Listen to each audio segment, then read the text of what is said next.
आप अब दूसरा पहलू है कि चूंकि ये बीमारी का इस समय तक एक पुख्ता इलाज या इसका कोई वैक्सीन नहीं आया है, यद्यपि बहुत तेज़ी से इस दिशा में कार्रवाई चल रही है, तो ये मान के चलना पड़ेगा कि ये वायरस का प्रकोप बहुत जल्दी समाप्त नहीं होने वाला है। और हमें इस बीच में अगर हम आर्थिक गतिविधियों को नहीं चलाते हैं तो एक बहुत बड़ी संख्या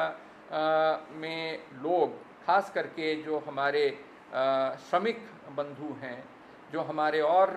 कामकाज करने वाले लोग हैं, जो हमारे व्यवसायी हैं, जो हमारे ट्रांसपोर्टर्स हैं,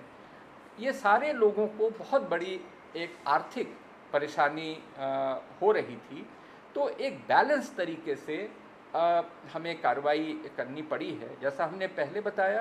कि हर स्टेप जो सरकार ले रही है वो बड़ा कैलिब्रेटेड तरीके से ले रही है, और ये स्थिति के ऊपर हम चूँकि निरंतर एक निगरानी रखे हुए हैं, तो इसी प्रकार का हर कुछ दिनों में आप देखेंगे कि स्थिति में कुछ बदलाव हो रहा है, और ये बदलाव करना आवश्यक है, क्योंकि जो सिचुएशन इमर्ज करता है हमें उसका सबसे इफ़ेक्टिव रिस्पांस देना आवश्यक होता है। सर ये जो प्रवासी जितने भी लोग आए हैं यहाँ पर, एक सेकंड जी, लेकिन सबसे महत्वपूर्ण चीज ये कि जो स्वास्थ्य विभाग के कर्मचारी हैं वो भी इससे इफेक्टेड होते चले जा रहे हैं। एम्स की अगर बात की जाए तो लगभग 1 दर्जन से ज्यादा उनके कर्मचारी इससे इफेक्टेड हुए। क्या उनको जानकारी सही तरीके से नहीं मिली या ट्रेनिंग नहीं हुई है? देखिए, विश्व के सबसे बेहतरीन जो स्वास्थ्य संस्थाएं हैं वहाँ पर सभी प्रकार के सुरक्षात्मक उपाय लेने के बावजूद, और मैं गिनता हूँ अपने all India institute of medical sciences, ये भी एक अग्रणी मेडिकल संस्थान है अपने देश का, सब प्रकार के जो सुरक्षात्मक उपाय लेने के बावजूद, क्योंकि इन स्थानों पे बहुत गंभीर बीमारी लेकर लोग आते हैं और कभी कभी इस प्रकार के संक्रमण का खतरा वहाँ पर आता है। लेकिन मैं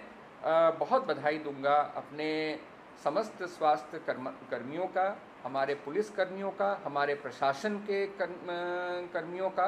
कि वो जनता की सेवा भी कर रहे हैं। जो हेल्थ से रिलेटेड उनको निगरानी रखनी है, जो दायित्व दिए गए हैं उसका भी पालन कर रहे हैं, और वो अपना सुरक्षा भी कर रहे हैं। तो बहुत सूझबूझ के साथ हमारे लोग इस दिशा में कार्य कर रहे हैं, और उसी का परिणाम है कि आप देख रहे हैं कि हमारे लोग मुस्तैद हैं और पूरे आत्मविश्वास के साथ वो कार्य कर रहे हैं। सर ये जितने भी प्रवासी जो आ रहे हैं यहाँ प्रवासी लोग, उनसे ये केस बढ़ रहे हैं। मेरा ये मानना है कि जितने बैलेंस लोग हैं, ये कब तक लोग आ जाएंगे, एक आइडिया लग जाएगी, तब खत्म हो जाएगी, लोगों की भय खत्म हो जाएगी, कितने दिन में सारे खत्म पड़ जाएंगे। फिर आपको बताना होगा कि हमारा रिस्पॉन्स जो है एक बैलेंस्ड और कैलिब्रेटेड रिस्पॉन्स होता है। अगर आज के दिन में रजिस्टर्ड हैं माना 1.5 लाख लोग, और जो हमें इस व्यवस्था को देखने वाले अधिकारी हैं उनका कहना है कि कई केसेस में एक व्यक्ति ने रजिस्टर किया, लेकिन उनके साथ कई बार 3-4 लोग भी होते हैं, तो जो 2.5 लाख की जो संख्या दिखाई पड़ रही है, ऐसी उम्मीद है कि ये संख्या इससे काफ़ी अधिक होगी। तो यदि हम मान लें कि 2.5 लाख ही है और हमने 1.5 लाख लोग को हम ले आए हैं और 1 लाख लोग हैं, अगर हम बहुत जल्दी एक ही दिन में या 2 दिन में या 3 दिन में इतने बड़ी संख्या में लोगों को ले आएंगे, तो उनकी चेकअप, उनका पूरा विवरण रखना, उनको अपने गंतव्य तक भेजना, उस गंतव्य स्थल पर उनकी निगरानी रखना, ये व्यवस्था कहीं पर भी संभव नहीं हो सकती है। यह आपदा एक दूसरी तरह की आपदा है। हमने भूकंप देखे हैं, हमने भूस्खलन देखे हैं, हमने बड़ी बाढ़ें देखी हैं, हमने और इस प्रकार की आपदाएं देखी हैं, जहां पूरा प्रयास रहता है कि जो प्रभावित क्षेत्र है वहां से हम लोगों को कितनी जल्दी सुरक्षित स्थान पर ले जाएं। यह आपदा ऐसी है जहां हमें सुरक्षित स्थान पर ले जाना है, लेकिन उसे इस प्रकार से ले जाना है ताकि इस बीच में वो स्वयं असुरक्षित ना हो जाए, स्वयं वो प्रभावित ना हो जाए, और जिनके संपर्क में वो आता है वो प्रभावित ना हो। और सपोजिंग कि एक व्यक्ति हमारे यहाँ आते हैं, अब उनके साथ ट्रैवल करने वाले कोई और भी थे, अब वो व्यक्ति किसी और जगह पे संक्रमित पाया गया, हमें फिर ट्रेस करना पड़ेगा कि वो व्यक्ति जो माना किसी अन्य ज़िले में संक्रमित पाए गए उनके साथ कौन कौन व्यक्ति थे, अगर हम ये सारी जानकारियाँ प्रॉपर तरीके से रख के हेल्थ चेकअप करके उन्हें सेफ तरीके से अगर नहीं भेजेंगे तो ये व्यवस्था नहीं चल सकती है और इसमें लोगों को और अधिक परेशानी होगी। और तभी मैं सभी से अपील करता हूँ कि जो बाहर से आ रहे हैं उन्होंने बड़ा धैर्य और संयम और साहस का परिचय दिया, वो उन्हें हम यही निवेदन करेंगे कि कुछ दिनों की बात है, हम सबको ले आएंगे। माननीय मुख्यमंत्री जी ने और राज्य शासन ने हर मौके पर बताया है और आप देख रहे हैं कि लगातार ट्रेनें आ रही हैं, बसें आ रही हैं, हवाई जहाज़ से भी लोग आएंगे। और उसी तरीके से हमारे प्रदेश के अंदर जिनके आत्मीय, जिनके परिवार के लोग बाहर हैं, नेचुरली उनके दिल में भी काफ़ी उत्कंठा है कि कितनी जल्दी उन्हें ले आएँ। तो मैं इनसे भी निवेदन करूंगा कि थोड़ा सा सूझबूझ, थोड़ा संयम का परिचय दें, ताकि ऐसा न हो कि आने के बाद आप परेशानी में पड़ें और जो आ रहे हैं वो परेशानी में आएँ। हम सबकी व्यवस्था कर रहे हैं, दिन रात हमारे अधिकारी लगे हुए हैं, रात के 3-3 बजे ट्रेनें आ रही हैं, रात के 4 बजे बसें आ रही हैं, दिन भर बसें आ रही हैं, ट्रेन्स आ रही हैं। हम सबकी की व्यवस्था कर रहे हैं और आगे भी इसको करते रहेंगे जब तक कि सुरक्षित तरीके से हम हर एक व्यक्ति को वापस प्रदेश में न ले आए। सर, उत्तराखंड परिवहन निगम की बसों की क्या स्टेटस है? कितने राज्यों के साथ आप लोगों ने संपर्क किया और ये बसें किस एसओपी के तहत चलने वाली? जो इस समय हमारा मुख्य लक्ष्य है, जो हमारे बहुत बड़े संख्या में उत्तराखंड के जो प्रवासी हैं अन्य राज्यों में, उन्हें हम ले आएँ। सबसे बड़ी इस समय चिंता हमारी वो है कि उन्हें हम सुरक्षित तरीके से ले आएँ और इसके अलावा जो व्यवस्था है वो जैसे जैसे समय बीतेगा वो निर्णय लिए जाएंगे। रायपुर स्टेडियम में यहाँ आप तमाम प्रवासियों को कलेक्ट करने करवा जाने वाले हैं, वहाँ पर जो क्वारंटीन सेंटर है, यहाँ पे सपोज आज रात अगर यात्री आ रही है उनको कल जाने तो आज आप स्टे करेंगे, वहाँ पे आरोप है कि जो बेडशीट आपने बिछाई है वो पूरी तरह से गंदी है, उनको बदला नहीं जा रहा, ना सैनिटाइजेशन हो रहा है, और चाहे कोई महाराष्ट्र से आ रहा है या यूपी से आ रहा है, सबको एक ही सेंटर में एक ही हॉल में सुला दिया जा रहा है उन्हीं बेड पे। वहाँ पे एक वीडियो भी वायरल हो रहा है जहाँ पे वॉशरूम बहुत ही गंदा है और पूरा पानी बह रहा है पूरे फर्श पे। ऐसे में तो एपिक सेंटर बन जाएगा कोरोना इन्फेक्शन। देखिए,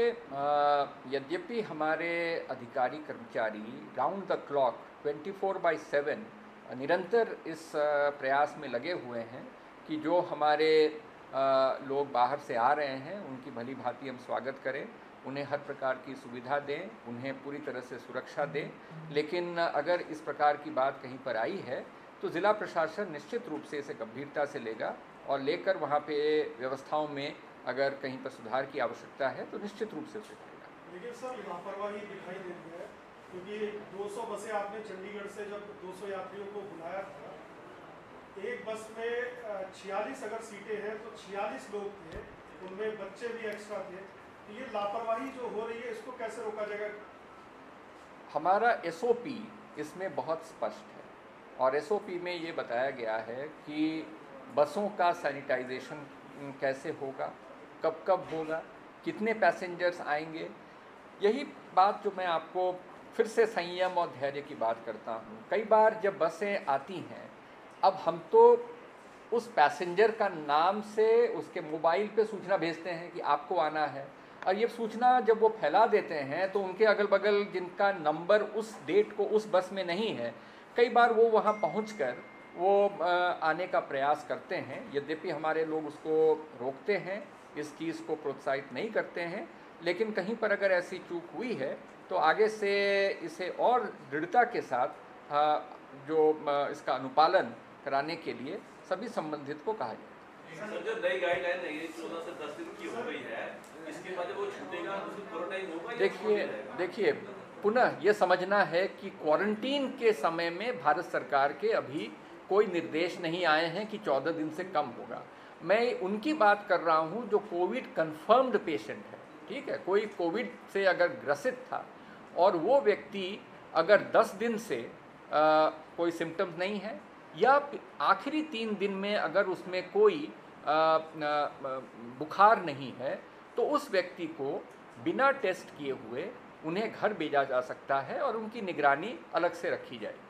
सर मामले बड़े हैं, लेकिन जोन में क्या अभी परिवर्तन करने पर कुछ विचार हो रहा है? क्योंकि मैंने पिछली बार आपको बताया था कि भारत सरकार ने 6 मानक निर्धारित किए थे, जिसमें उन्होंने कहा था, उसमें उन्होंने प्रत्येक मानक पे कितनी संख्या होने पे वो क्रिटिकल हो जाएगा और कितना होने से वो ठीक रहेगा। अब एक सप्ताह जब गुजर रहा है तो हमारी स्वास्थ्य टीम प्रत्येक ज़िले की सूचना आज तक की कलेक्ट करेगी और कलेक्ट करने के बाद सभी मानकों को देखने के बाद वो फिर अपनी सिफारिश करेगी और उसी हिसाब से फिर ज़िलों का वर्गीकरण किया जाएगा। हम उम्मीद कर रहे हैं कि कल तक इसको हम कर दें। आज की सूचना लेकर हम करना चाहते हैं, अगर हम जल्दी करें तो आज की सूचना नहीं आ पाएगी, तो हम लेटेस्ट इन्फॉर्मेशन लेकर ही करने का प्रयास करेंगे। सर, सार्वजनिक जो परिवहन से जुड़े हुए लोग हैं, 1 लाख से अधिक तो देहरादून में ही हैं, उनके लिए क्या प्लानिंग चल रही है? क्योंकि टैक्सी हो, मैक्सी हो, ऑटो हो, विक्रम हो, सिटी बस हो, उनकी स्थिति बहुत दयनीय है। उनके लिए क्या प्लान चल रहा है? अभी आपने हाल में देखा कि कैबिनेट ने एक महत्वपूर्ण निर्णय लिया है, जिसमें पर्यटन से जुड़े हुए व्यवसायी, जो हमारे परिवहन से जुड़े हुए प्राइवेट सेक्टर में जो लोग हैं उद्यमी, उन सभी को उन्होंने कुछ राहत पहुंचाई है अलग अलग तरीके से, जिसका माननीय मंत्री जी ने भी अपनी प्रेस ब्रीफिंग में आपको विस्तार से बताया है, तो उसको मैं नहीं दोहराऊंगा। अगर हम संयम के साथ, अनुशासन के साथ अगर हम चलेंगे तो हम बीमारी को कंट्रोल करेंगे और बहुत जल्दी सारी आर्थिक गतिविधियों को हम प्रारंभ कर पाएंगे। और अगर हमने इस समय अनुशासन को थोड़ा सा भी तोड़ा तो ये फिर परेशानियां जो हैं वो लंबे समय तक चलेंगी। तो हमारा और आपका और सभी का प्रयास ये होना चाहिए कि अगर हम अगले 1 महीने तक अगर अनुशासन से जिए, ऑलरेडी हमने बहुत सारी छूट दी हुई है, हम चाहते हैं कि एकदम नॉर्मल हो जाए, लेकिन इसके लिए ज़रूरी है कि हम आगे के कुछ सप्ताह में पूरी तरह से अनुशासन का पालन करें।